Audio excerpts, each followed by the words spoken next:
ഇവിടെ നമ്മുടെ പാർട്ടിയുടെ സംസ്ഥാന വൈസ് പ്രസിഡന്റ് ശ്രീമതി ശ്രീലേഖ അവർ സൂചിപ്പിച്ചു, ഈ നിയമസഭാ തെരഞ്ഞെടുപ്പിലെ വട്ടിയൂർക്കാവ് മണ്ഡലത്തിലെ NDA സ്ഥാനാർത്ഥിയാണ്.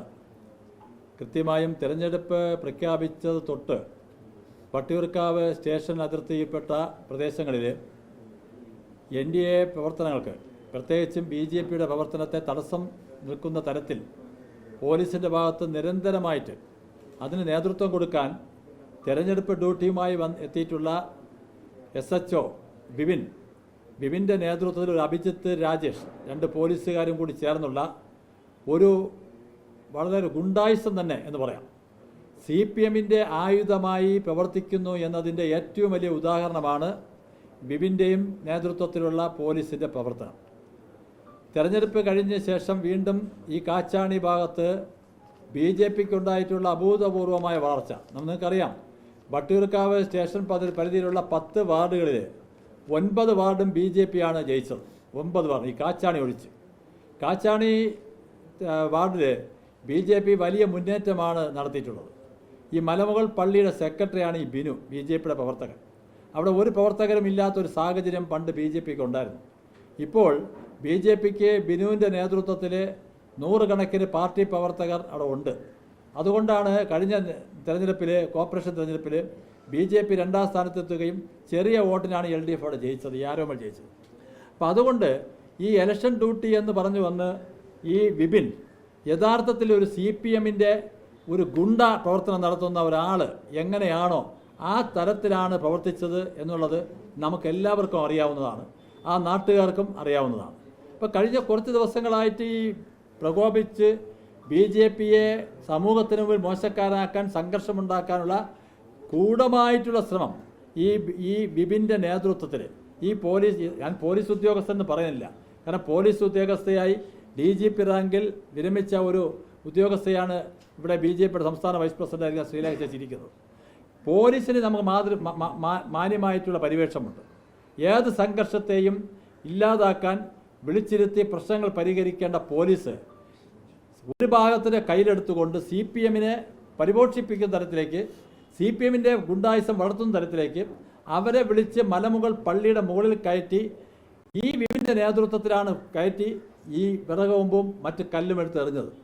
ആ എറിഞ്ഞ ഭാഗത്ത് വീഡിയോ ഉണ്ട്. ആ എറിയുന്നതിൻ്റെ ഭാഗത്തുനിന്ന് വന്ന എറിയാണ് ഈ പോലീസ് ഉദ്യോഗസ്ഥൻ്റെ തലയിൽ കൊണ്ടിരിക്കുന്നത്. വ്യക്തമായും ഇന്നലെ കമ്മീഷന് മുമ്പിൽ ആ വീഡിയോ നമ്മൾ കാണിച്ചു കൊടുത്തിട്ടുള്ളതാണ്. അപ്പോൾ ആ വിഷയം ഉണ്ടായി. ഇന്നലെ ഞങ്ങൾ BJPയുടെ നേതൃത്വം ഞങ്ങൾ കമ്മീഷണറുമായി സംസാരിച്ചു. ഉച്ചയ്ക്ക് സംസാരിച്ചു കൊണ്ടിരുന്നു, ചർച്ച ചെയ്തു. ഒരു ഉത്തരവാദിത്തപ്പെട്ട ഒരു പാർട്ടി പ്രവർത്തകർ എന്ന നിലയിൽ, ഒരു രാജ്യം ഭരിക്കുന്ന ഒരു പാർട്ടി എന്ന നിലയിൽ സംഘർഷം ഒഴിവാക്കാൻ നമുക്ക് എന്ത് ചെയ്യണമെന്ന് ഞങ്ങൾ കമ്മീഷണറുമായി ചർച്ച ചെയ്തു.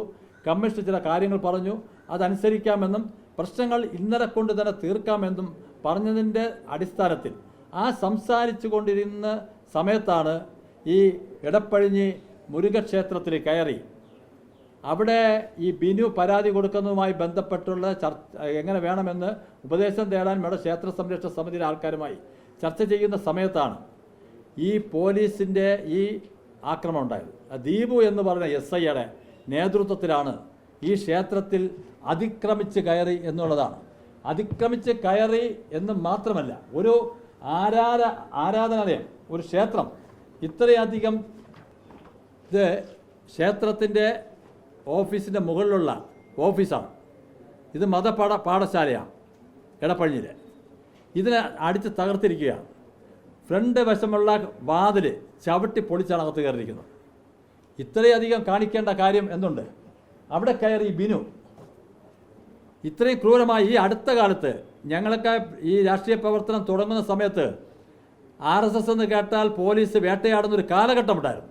ഞങ്ങളൊക്കെ അതിലൂടെ അനുഭവിച്ചവരാണ്. പക്ഷേ വർഷങ്ങളായിട്ട് ഇല്ലാത്തൊരു പ്രവണത പുതിയതായിട്ട് രൂപപ്പെട്ടു വന്നിരിക്കുന്നു. പിണറായി സർക്കാരിൻ്റെ അന്ത്യം കുറിക്കുന്ന ഘട്ടത്തിലാണ് ഇത് വന്നിരിക്കുന്നു എന്നുള്ളതാണ് ഏറ്റവും വലിയ വിരോധാഭാസം. ഇത് ബിനുവിനെ ഇത്രയധികം ക്രൂരമായി മർദ്ദിക്കാൻ ബിനു എന്ത് തെറ്റ് ചെയ്തു? ബിനു ആ കേസിൽ പ്രതിയല്ല. നിങ്ങൾ മനസ്സിലാക്കണം, ഇവിടുത്തെ പൊതുസമൂഹം മനസ്സിലാക്കണം. ബിനു ഇവരെടുത്ത ഒരു കേസിലും പ്രതിയല്ല. ബിനു പരാതിക്കാരനാണ്. ഈ ബിനുവിനെ ഇത്രയധികം ക്രൂരമായ മർദ്ദിക്കാൻ അതും ക്ഷേത്രത്തിൽ അതിക്രമിച്ച് കയറി മർദ്ദിക്കാൻ ബിനു എന്ത് തെറ്റ് ചെയ്തു? BJP-കാരനായതുകൊണ്ട് മാത്രമാണ്. ബിനുവിൻ്റെ ബാധ്യത, ബിനു കൊടുത്ത പരാതി എന്താണ്? യാതൊരു കുടുംബത്തിലെയും മാന്യമായിട്ട് ജീവിക്കുന്ന ഒരു കുടുംബത്തിലെ സ്ത്രീകൾക്കെതിരെ, സ്വന്തം ഭാര്യയ്ക്കെതിരെ വളരെ മോശമായി പെരുമാറിയതിൻ്റെ അടിസ്ഥാനത്തിൽ അതിനെ ചോദ്യം ചെയ്ത ബിനുവിനെ വീട്ടിൽ കയറാൻ പോലും തലേദിവസം അനുവദിച്ചില്ല. എന്നിട്ട് പോലീസ് പറയുന്നു, മ്യൂസിയം സിയെയും പേരുക്കട സിയെയും പറയുന്നു, നിങ്ങൾ ധൈര്യമായി വീട്ടിൽ പൊയ്ക്കോ, പോലീസ് ഞങ്ങളുണ്ട് കൂടെ എന്ന് പറഞ്ഞാണ് ഈ മലമുകളിൽ ഈ കാറിലിരുന്ന ബിനുവിനെ വളഞ്ഞ് CPM ഇവരെല്ലാം കൂടെ വളഞ്ഞ് കാറിലടിക്കുകയും ചെയ്തു. ഇത് കമ്മീഷണർ സൂചിപ്പിച്ചതാണ്. കമ്മീഷൻ നമ്മോട് പറഞ്ഞതാണ്, അങ്ങനെ കാറിലടിച്ചാലും അത് അവരെ ദേഹത്ത് അടിക്കുന്നത് പോലെയാണ് എന്ന് സമ്മതിച്ചതാണ്. ഈ ബിനുവിനെയാണ് ഇത്രയധികം ഈ SI, ഇവനൊന്നും SI എന്ന് പറയാൻ പറ്റില്ല. ക്രമസമാധാനം പാലിക്കേണ്ട ഉത്തരവാദിത്തപ്പെട്ട ഒരു ഉദ്യോഗസ്ഥൻ, ഇവനൊക്കെ SI എന്ന് എങ്ങനെ പറയാൻ പറ്റും? ദീപു, ഇയാളുടെ നേതൃത്വത്തിലാണ് ഇത് ആക്രമണം നടന്നിരിക്കുന്നത്, ഈ ദീപു. അപ്പോൾ ഈ വിപിൻ്റെ ഗുണ്ടായിസം, ഗുണ്ടകളുടെ ബ്രാഞ്ചുകളാണ് ദീപുവും മറ്റേ അഭിജിത്തും രാജേഷും എന്നൊക്കെ പോലീസ്. അപ്പോൾ ഇതിന് കഴിഞ്ഞ കുറച്ച് കാലങ്ങളായിട്ട് ഈ തെരഞ്ഞെടുപ്പുമായി ബന്ധപ്പെട്ട വിഷയങ്ങളാണ്. അപ്പോൾ ഇത് വെച്ച് പൊറപ്പിക്കാൻ കഴിയില്ല. ഞങ്ങളെ 4-5ഓളം പ്രവർത്തകരെ വളരെ ക്രൂരമായ, അത് നമ്മൾ അടിയന്തരാവസ്ഥ കാലത്തെ കേട്ടിട്ടുണ്ട്, ഇടിവണ്ടി എന്ന് പറയുന്നത്. ഈ ഇടിവണ്ടി എന്ന് പറഞ്ഞാൽ പോലീസ് ഇടിവണ്ടി, ഞങ്ങളൊക്കെ കുട്ടിക്കാലത്ത് കേട്ടിട്ടുണ്ട്.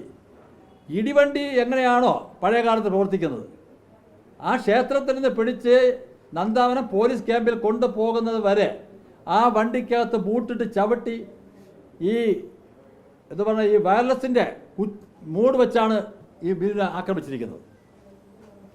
ഇത് ഞങ്ങൾ എന്നിട്ടും ഉത്തരവാദിത്തപ്പെട്ട BJP-യുടെ മേയറടക്കം, ജില്ലാധ്യക്ഷനായ ഞാനടക്കം, കൗൺസിലർമാർ പാപ്പനംകോട് സജി അടക്കം ഞങ്ങളെ ഈ അറസ്റ്റ് ചെയ്യപ്പെട്ട ഈ ആൾക്കാരെ കാണാൻ, ജനാധിപത്യ വ്യവസ്ഥയിലുള്ളതാണ്, ഏതൊരാളെ അറസ്റ്റ് ചെയ്താലും അവരെ വന്ന് കാണാനുള്ള മൗലികാവകാശമാണ്.